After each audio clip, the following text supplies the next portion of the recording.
நீங்களும் அறிந்து கொண்டு உங்களுடைய வாழ்க்கையில நன்மையை பெற்றுக் கொள்ளும்படியாக தான் உங்களை அழைக்கிறோம்.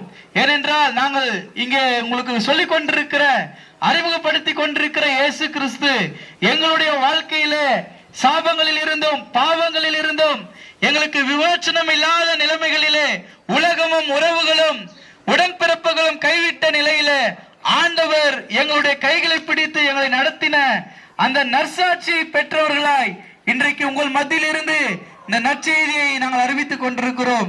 ஆகவேதான் சொல்லுகிறோம், இயேசு சீக்கிரமாய் வரப்போகிற ஆண்டவரை நீங்கள் சீக்கிரமாய் அறிந்து கொள்ளுவீர்கள் என்றால் உங்களுடைய பாவமான வாழ்க்கையிலிருந்து ஒரு விமோசனத்தை இயேசு கட்டளையிடுவார். உங்களுடைய சாபங்களை கர்த்தர் நிர்மூலமாக்குவார். உங்களுடைய வியாதிகள், நீங்கள் எப்படிப்பட்ட பலவீனங்களோடு கூட போராடி கொண்டிருக்கலாம், யார் என்னை இந்த பலவீனத்திலிருந்து மீட்டுக் கொள்வார்கள்?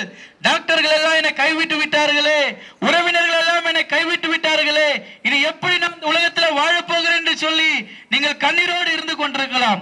இந்த காலை நேரத்திலே உங்களுக்கெல்லாம் நற்செய்தி சொல்லுகிறோம்.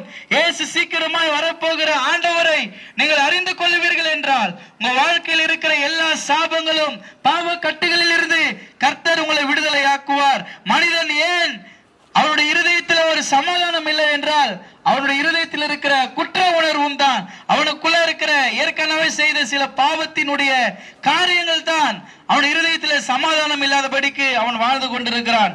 ஆகவே நீங்க கூட ஒரு மன்னிப்பு பெறாமல் வாழ்ந்து கொண்டிருப்பீர்கள் என்றால், நான் இன்னும் அந்த சாபத்தில் தான் இருக்கிறேன், இன்னும் நான் பாவத்தோடு தான் வாழ்ந்து கொண்டிருக்கிறேன், எனக்கு யார் என்னை விடுதலை ஆக்குவார்கள், யார் என்னுடைய பாவத்தை மன்னிப்பார்கள் என்று சொல்லி நீங்கள் கண்ணீரோடு கூட இந்த சத்தத்தை கேட்டுக் கொண்டிருக்கலாம்.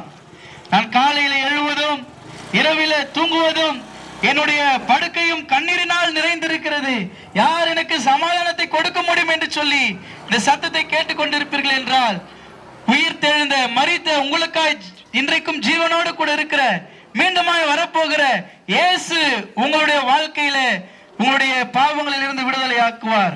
சில பேருக்கு சில அடிமைதனங்களில் இருந்து, சில பாவமான காரியங்களில் இருந்து வெளியே வர வேண்டும் என்கிற பிரயாசம் இருக்கும். ஆனால் எவ்வளோ நான் முயற்சி பண்றேன், இந்த பாவத்தை விட்டு என்னால வர முடியல, இந்த பாவத்தோடு நான் வாழ்ந்து கொண்டிருக்கிறேனே, ஒருவேளை இந்த பாவம் என்னை மரணத்துக்கு நேராக நடத்தி விடுமோ என்கிற பயங்கள் உங்களுக்கு இருக்கலாம். அப்படிப்பட்ட பயங்களோடு கூட இருந்தீர்கள் என்றால் கூட உங்களுடைய பாவத்தில் இருந்து, உங்களுடைய அடிமைதனமான பழக்கங்களில் இருந்து இயேசு உங்களை விடுதலை ஆக்குவார். அதுக்காக நீங்கள் எந்த பரிகாரமும் செய்ய வேண்டாம், அதுக்காக நீங்க எந்த ஒரு டொனேஷனும் கொடுக்க வேண்டாம், அதுக்காக நீங்க ஒரு காரியத்தை நீங்க சாக்ரிஃபைஸ் பண்ண வேணாம். ஆனால் ஒரே ஒரு காரியம், உங்களை தேடி வந்திருக்கிற இயேசுவை உடைய இருதயத்தில் இயேசுவே என்று சொல்லி உடைய இருதயத்திலிருந்து நீங்கள் அறிக்கையிடுவீர்கள் என்றால் நிச்சயமாய் அவர் உங்களுக்குள்ளாய் வருவார். அவர் உங்களுக்கு கொடுக்கிற விடுதலையும் சமாதானமும் சந்தோஷமும் முற்றிலுமாய் இலவசமானது. இந்த உலகத்திலே ஆதாயம் இருந்தால் தான் மனிதர்கள் ஏதாவது காரியத்தை செய்வார்கள். ஆனால் ஒரே ஒரு காரியத்துக்காக, நீங்க நல்லா இருக்கணும், நம்ம வாழ்க்கை சமாதானமா இருக்கணும், அந்த ஒரே ஒரு நோக்கத்துக்காக தான் இயேசு இந்த உலகத்துக்கு வந்தார். உடைய வாழ்வில் இருக்கிற எல்லா துக்கங்களையும் கஷ்டங்களையும் கண்ணீர்களையும் இயேசு மாற்றி உங்களுக்கு சமாதானத்தை சந்தோஷத்தை கட்டளையிடுவார். ஆகவே தான் சொல்லுகிறோம், இயேசுவை உடைய இருதயத்தில் ஏற்றுக்கொள்ளும் பொழுது உடைய பிரச்சனைகளும் கண்ணீர்களும் மாறி கர்த்தர் உங்களுக்கு விடுதலையை கட்டளையிடுவார். இங்க இருக்கிற இடங்களிலே இருதயத்துக்கு நேரம் கரங்களை வைத்துக் கொள்ளுங்கள். உடைய கஷ்டங்கள், உடைய கண்ணீர்கள், உடைய பாரங்கள் எல்லாம் மாறும்படி உங்களுக்காக நாங்கள் ஜெபிக்கிறோம்.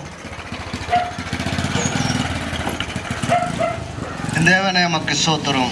இந்த கால வேளையிலே தேவனுடைய நாமம் மகிமைப்படும்படியாய் உங்களுடைய வார்த்தைகளை சொல்லி இருக்கிறோம். ஆண்டவரே, உங்களுடைய வார்த்தையின் பிள்ளைகளோடு மத்தியில் நீங்கள் பேசும்படியா ஜெபிக்கிறேன். இப்போ இந்த நேரத்தில் சொன்னாங்க, ஆண்டவரே எனக்கு யார் விடுதலை கொடுக்க முடியும், யார் எனக்கு சமாதானத்தை கொடுக்க முடியும் என்று சொல்லி கலங்கி நிற்கலாம், தவிப்போடு இருக்கலாம். யார் எனக்கு உதவுவார்கள் என்று சொல்லி என் தேவன் உதவுவார்.